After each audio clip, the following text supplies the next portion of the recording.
Ya, perkenalkan, nama saya Melkior Istia, Guru Pendidikan Agama Kristen dan Budi Pekerti pada SMP Negeri 1 Dobo, Kabupaten Kepulauan Aru, sekaligus mahasiswa PPG Transformasi Angkatan 1 tahun 2025 di LPTK IAKN Ambon. Hari ini Rabu 7 Mei 2025 mengajar pada kelas 7. Selamat menyaksikan.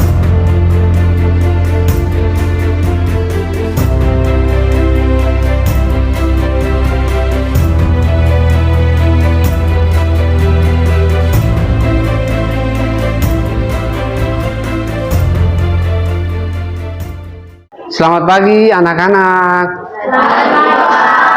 Apa kabar pagi ini? Baik. Sehat? Sehat. Puji Tuhan. Semua sehat ya? Semua sehat itu kira-kira karena siapa? Karena Tuhan. Karena Tuhan, maka kita semua anak-anak bersama Bapak Guru ada sampai saat ini.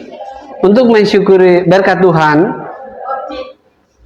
dengan cara mari kita berdoa mengawali seluruh proses pembelajaran kita di saat ini. Kepada salah satu siswa, mohon bisa membawa kita dalam doa.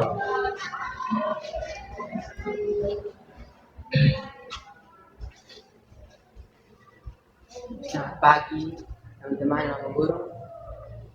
Sebelum kita mengajarkan kita pagi hari ini, mari kita berdoa. Tuhan Yesus, di pagi hari ini kami mau mulai belajar kita. Selamat datang agar apa yang Bapak Guru sampaikan kepada kami bisa mengerti dan paham. Nama Tuhan Yesus kami berdoa. Amin. Terima kasih untuk Nyong Marerai yang telah membawa kita dalam doa mengawali rangkaian proses pembelajaran kita di pagi ini. Bapak Guru minta keseriusan dari anak-anak untuk mengikuti proses belajar mengajar di saat ini ya, dengan cara ada beberapa gambar yang telah Bapak Guru siapkan. Bapak Guru minta anak-anak bisa mengamati gambar tersebut.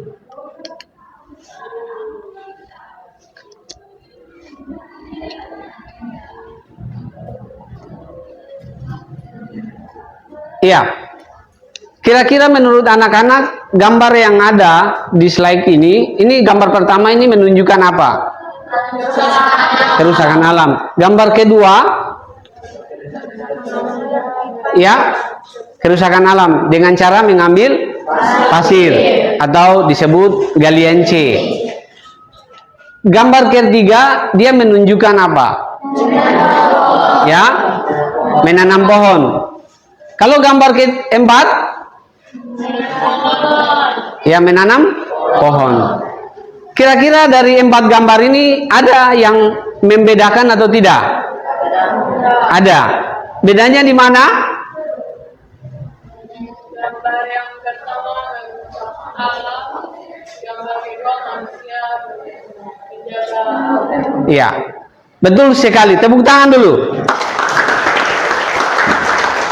Dengan demikian, dari pengamatan gambar ini, kira-kira apa yang kita akan pelajari saat ini? Siapa yang bisa bilang buat Bapak Guru, apa pelajaran yang harus kita pelajari saat ini? Apa? Ya? Tanggung jawab manusia memelihara alam.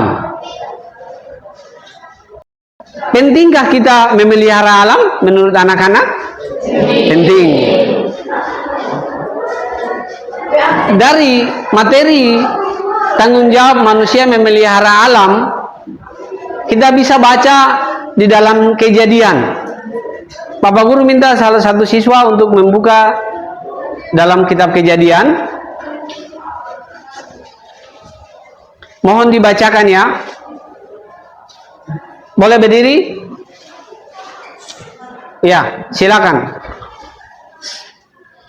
Kemudian kita terambil pada Kejadian 2 ayatnya ke-15 yang berbunyi, Tuhan Allah mengambil manusia itu dan menempatkannya dalam Taman Eden untuk mengusahakan dan memelihara taman itu.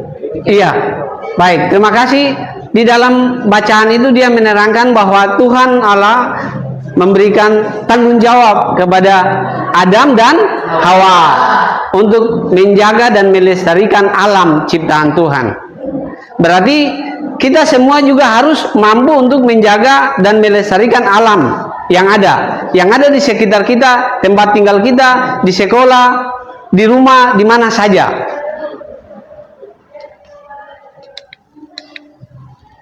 Iya. Kita masuk pada pertanyaan pemantik. Yang pertama, mengapa kita perlu menjaga alam? Yang kedua, apa yang terjadi jika alam rusak? Siapa yang bisa menjawab? Siapa yang bisa bilang buat Bapak Guru, mengapa kita perlu menjaga alam? Acungkan tangan. Langsung saja.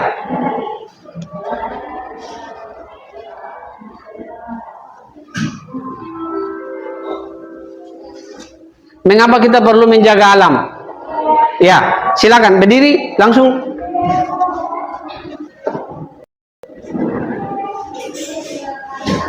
Karena Allah adalah sumber kehidupan dan memiliki peran penting. Oke, baik. Terima kasih. Tepuk tangan dulu untuk teman. Ada lagi yang punya pendapat yang berbeda? Silakan. Jika kita menjaga alam, maka kita akan menghirup udara yang sehat. Dan untuk pertanyaan yang kedua, apa yang terjadi jika alam rusak? Kita akan terkena musibah seperti banjir dan longsor dan lain sebagainya. Oke, tepuk tangan dulu untuk. Ada yang lagi selain teman Marerai? Ada yang punya pendapat? Kalau tidak ada, Bapak Guru tambahkan bahwa mengapa kita perlu menjaga alam dan apa yang terjadi jika alam itu rusak. Kita membayangkan di Kabupaten Kepulauan Aru, khususnya di pesisir pantai Wangel, kalau anak-anak sering ke Batu Kora, mulai dari Tanjung Lampu sampai Batu Kora itu, pesisir pantai itu dia rusak. Dikarenakan apa? Kita tidak menjaga alam, malah kita merusaknya dengan cara mengambil batu, pasir, dan sebagainya. Dampaknya apa?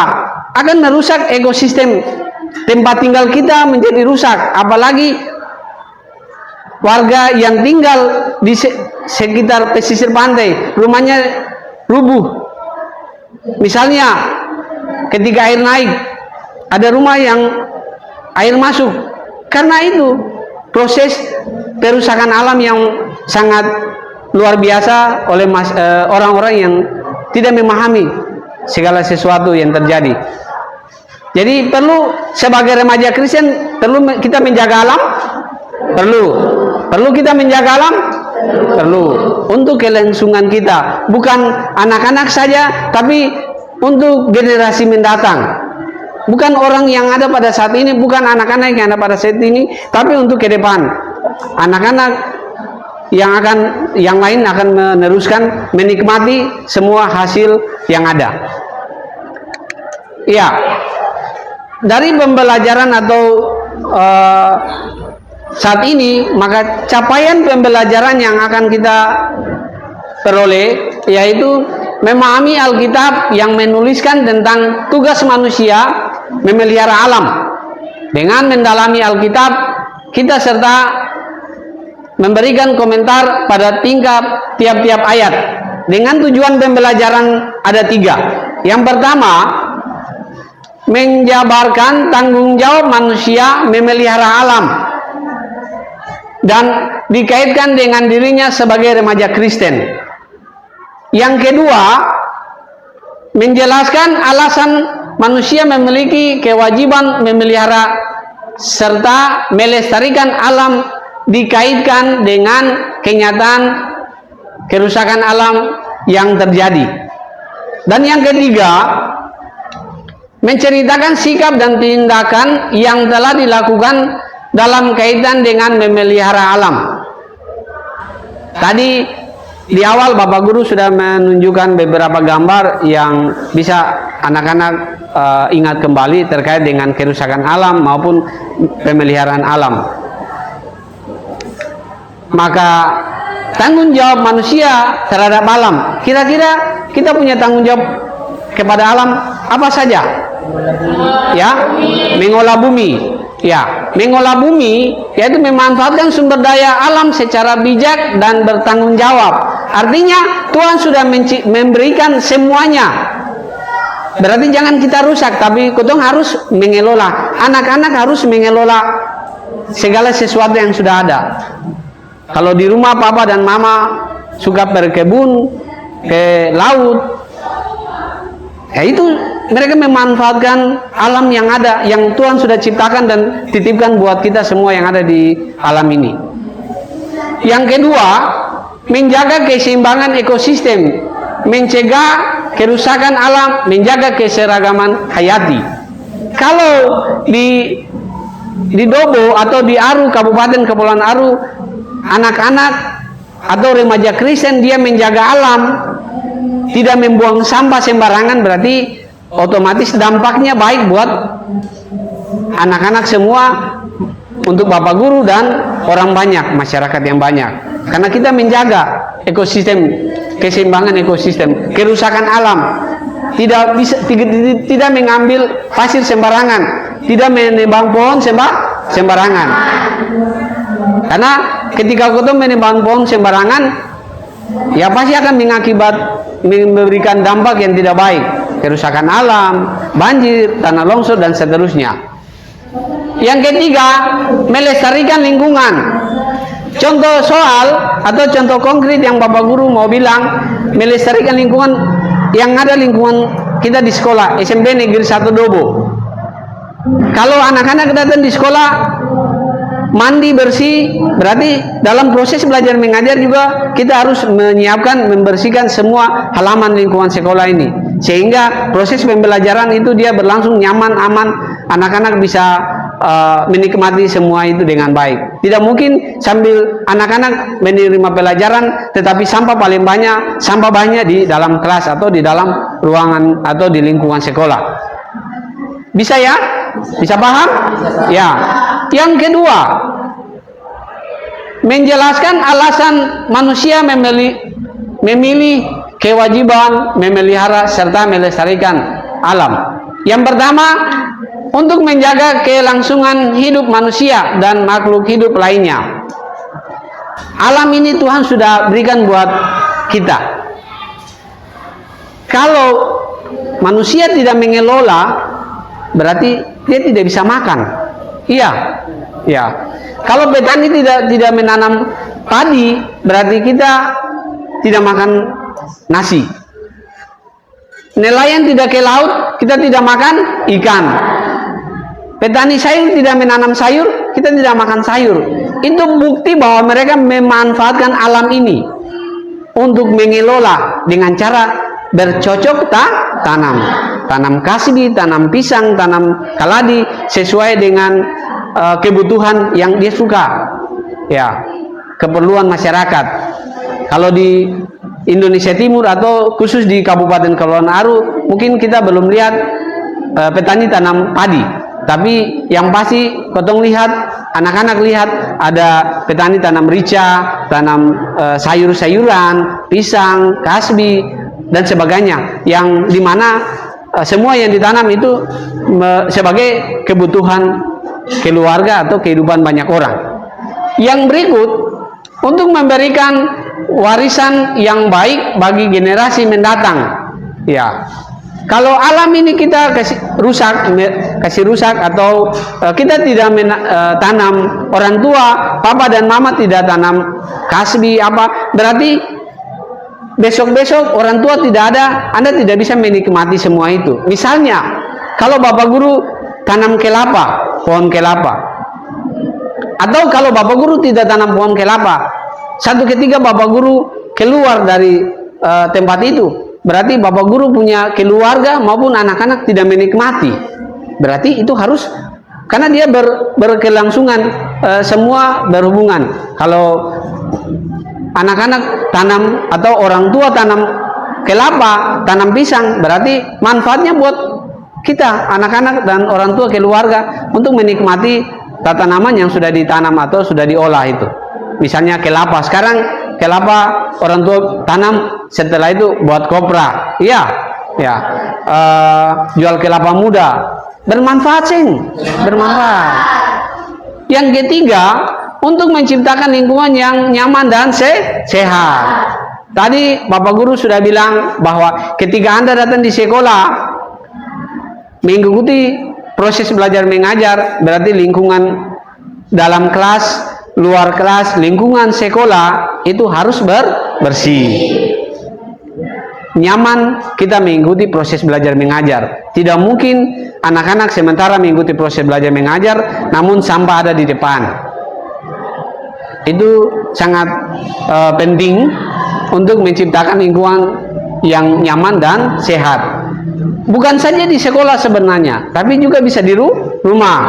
Anak-anak bisa melakukan kegiatan pembersihan, tidur, menyimpan dalam rumah, dan seterusnya. Semua itu sangat menunjang. Yang ketiga atau yang berikut, menceritakan sikap dan tindakan yang telah dilakukan dalam kaitan dengan memelihara alam. Kira-kira siapa yang bisa bilang buat Bapak Guru, apa sih sikap yang dia harus buat sebagai seorang remaja Kristen dalam memelihara alam? Anjungkan tangan, silakan. Membuang sampah pada tempatnya. Tepuk tangan dulu. Ya, membuang sampah pada tempatnya. Siapa lagi yang bisa menyampaikan? Silakan. Menanam bakau di tempatnya agar tidak terjadi abrasi. Iya, menanam tanaman pohon bakau di pesisir pantai sehingga tidak terjadi abrasi. Apa lagi? Siapa lagi yang mau menambahkan? Iya, yang pertama apa? Menanam pohon. Sangat penting. Di spesies, apalagi penanaman bakau di pesisir pantai itu sangat membantu warga masyarakat yang tinggal di pesisir pantai dengan cara menyelamatkan kehidupan mereka agar tidak abrasi, kerusakan pantai tidak menjalar atau tidak sampai untuk merusak rumah-rumah warga. Kemudian membuang sampah pada tempatnya. Sebenarnya mulai dari sekarang itu anak-anak sudah harus bisa tahu mana tempat buang sampah yang benar. Jangan semena-mena makan, buang sembarangan. Itu berarti tidak bertanggung jawab. Tetapi ketika makan sesuatu atau jajanan atau sampah itu harus dibuang pada tempatnya. Itu yang benar sesuai yang dianjuran. Buanglah sampah pada tempatnya. Seperti ada di gambar ini. Ini seorang anak membuang sampah pada tempatnya. Kalau anak-anak buang sampah di luar tempat yang sudah ditentukan seperti ini, benar atau salah? Salah. Dan dampaknya apa? Pasti akan menimbulkan bau yang tidak sedap buat anak-anak. Berarti yang pertama sesuai dengan gambar yang ada, buanglah sampah pada tempatnya. Yang berikut, ya, menceritakan sikap dan tindakan yang telah dilakukan dalam kaitan dengan memelihara alam. Yang pertama apa? Siapa yang bisa bilang? Ya. Mematikan lampu pada siang hari. Mematikan lampu pada siang hari. Ada lagi? Mematikan lampu pada siang hari. Itu benar, itu kita menghemat listrik. Kalau menyala dari pagi sampai malam berarti sebentar anak-anak, orang tua bayar lampu. Ya, ya. Tepuk tangan dulu. Anak-anak ketika di rumah juga harus menghemat menggunakan air. Apalagi air itu ketika diputar lalu pergi, berarti itu pemborosan namanya. Sama dengan listrik. Kalau anak-anak ke sekolah, menghemat waktu, jalan kaki atau naik mobil? Naik mobil. Berarti menghemat waktu, memanfaatkan transportasi yang ada. Jangan sampai anak-anak tinggal di belakang kamar, tapi dari belakang kamar datang ke sekolah jalan kaki. berarti dia tidak menggunakan transportasi yang ada. Harus memanfaatkan seperti aliran listrik harus kita matikan di siang hari, air kita jalan menggunakan air secukupnya sesuai dengan keperluan. Bisa paham? Ya, ini yang kedua,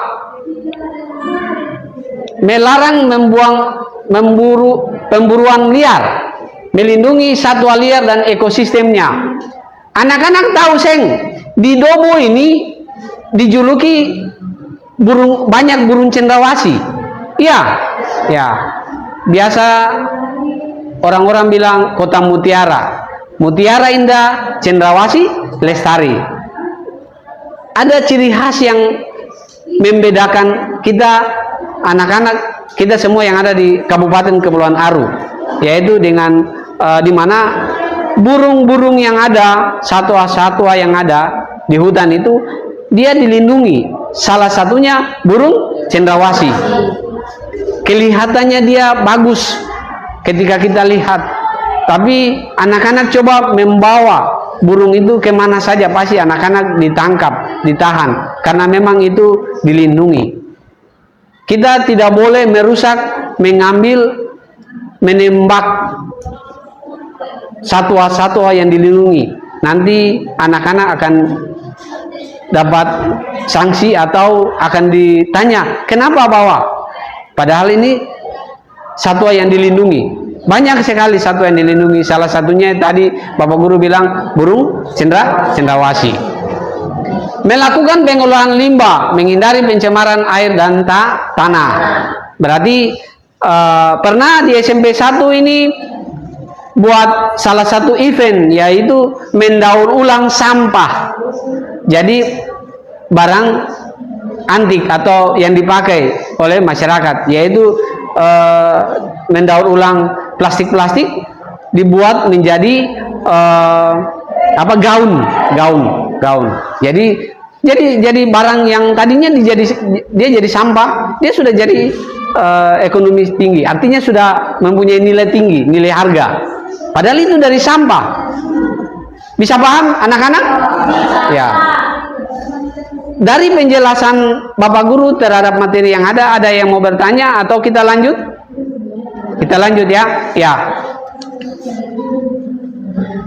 Ya, kita masuk dalam diskusi. Saat ini Bapak Guru akan bagikan anak-anak ke dalam 4 kelompok untuk anak-anak diskusi bersama. Nanti Bapak Guru siapkan LKPD yang sudah ada.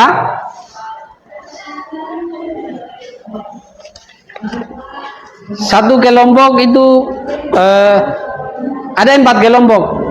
Bapak Guru bagi langsung saja kelompok 1, 2, 3, 4. Bapak Guru akan membagikan lembar kerja. Di tangan Bapak Guru sudah ada lembar kerja yang akan nanti anak-anak mengerjakan soal diskusi.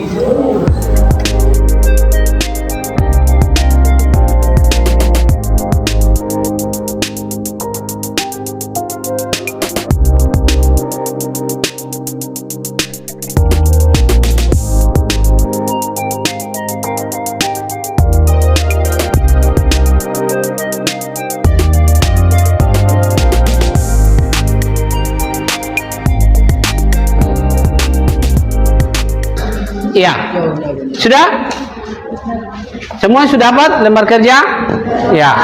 Bapak Guru kasih waktu 3 menit saja atau 5 menit untuk anak-anak mengerjakan. Di lembar kerja itu ada gambar yang sudah Bapak Guru siapkan. Anak-anak bisa mengamati dan menjawab pertanyaan dengan berpatokan yang ada. Yang pertama, anak-anak diminta mengamati gambar. Yang kedua, mendiskusikan masalah lingkungan yang terjadi dan mencari solusi. Kira-kira dari gambar ini solusinya apa yang harus kita pecahkan? Bapak Guru kasih waktu 5 menit. Disilakan.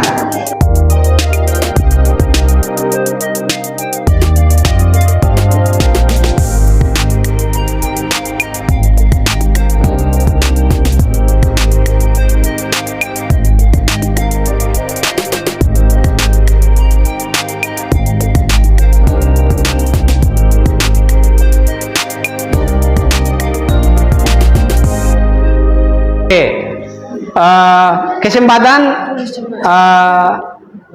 kita akan masuk pada presentasi kelompok dari setiap kelompok yang ada. Dari setiap kelompok yang ada, kelompok satu bersedia maju untuk mempresentasikan. Jangan lupa memperkenalkan nama kelompoknya, nama teman-teman yang presentasi. Silakan tampil ke depan.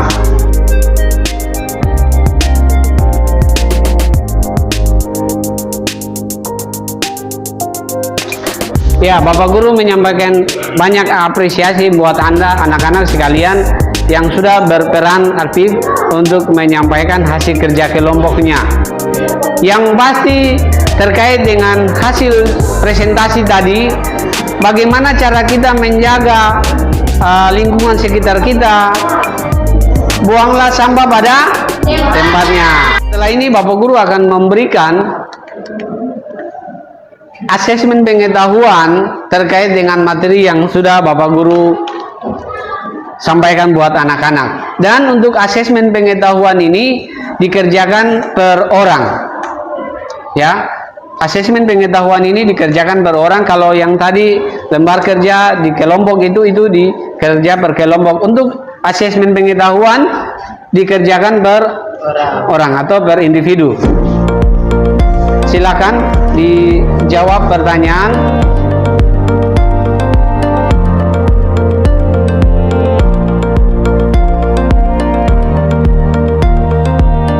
Kesimpulan yang kita akan lihat yang pertama, menjaga alam adalah tanggung jawab bersama. Semua pihak harus terlibat dalam upaya memelihara lingkungan. Ya, kalau anak-anak datang di sekolah lalu jalan-jalan begitu saja tanpa membantu secara bersamaan, berarti segala sesuatu tidak akan beres atau selesai. Tapi itulah tanggung jawab kita semua, tanggung jawab bersama, semua pihak, bukan anak-anak saja. Orang dewasa juga punya tanggung jawab.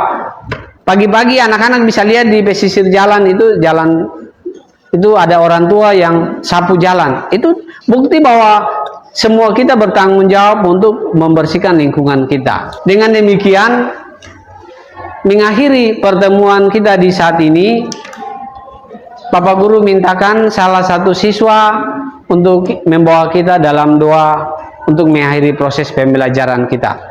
Dipersilakan.